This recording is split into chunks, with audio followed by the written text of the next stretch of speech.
hood in place and tighten it.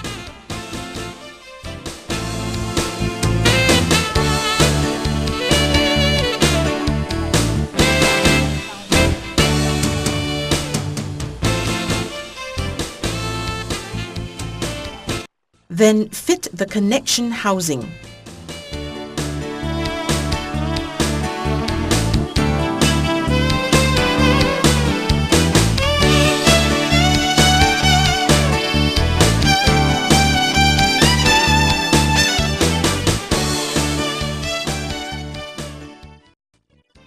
After that, connect the water outlet pipe and oil outlet pipe.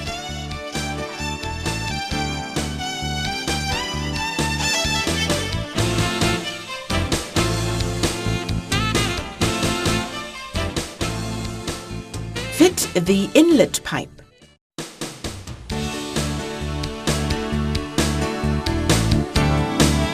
Then, tighten it properly using the special pin spanner.